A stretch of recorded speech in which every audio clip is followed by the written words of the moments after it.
48 Hours correspondent Erin Moriarty has been following the Edwards case since the beginning. Erin, good morning. Good morning. So what was it about this case that the jury didn't buy?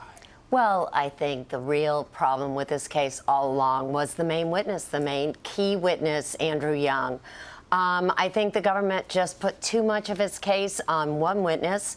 And, you know, he was very strong and direct, but then in cross-examination, when he had to admit, when this whole case was revolving around a little over $1 million and most of it went to Andrew Young, and then you have none of the other main characters testifying, I just think there was too much reasonable doubt. Was there a defining moment?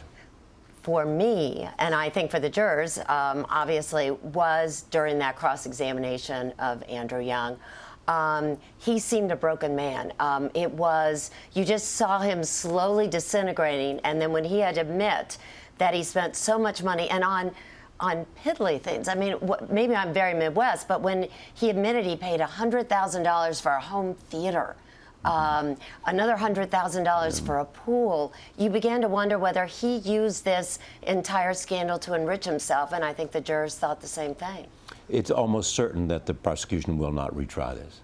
I think it would be very difficult. Number one, this case first came from a Republican holdover who's no longer the U.S. attorney.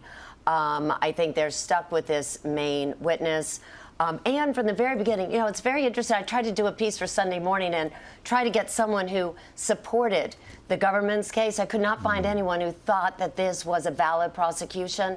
So I really cannot see the government trying to retry. When you look at this case and what happened, does it say something about the difficulty of trying celebrities? Oh, that's an interesting question. I don't think so. I think the main criticism on these cases is that the Justice Department seems not to go after the really big, tough cases, maybe involving something on Wall Street, but going after some celebrities like Roger Clemens. I think the real problem is the cases are weak and they rely on very flawed key witnesses. That was the problem with Roger Clemens' case as well. I think that's really the problem. Were the defense lawyers confident? Did you get a sense that they believed they would get this verdict? I think they believed in their case very strongly and had a lot of support from other groups. Certainly, when you had the Federal Election Commission saying that these payments did not have to be listed on financial statements, so that they were not campaign contributions, I think they believed in their case. But I think that they were losing confidence when the judge did not throw out any of the charges at the end of the prosecution's case.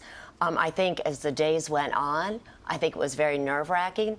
So I think they believed in their case. I don't know how confident they were that they'd actually win, because I think, as you always heard the defense attorney saying, he is guilty maybe of moral sins, but not of crimes. So I think they were very concerned. And clearly, this is one more time in which the jury could make a distinction between the two. We don't like this person, but he has not, in our judgment, having listened to the evidence, committed a crime. Absolutely. And, you know, it gives me, every case like this gives me more and more faith in the jurors, because I had so many friends saying, oh, he's going to be found guilty. The jurors took their job very seriously. They clearly could separate the man from the actions.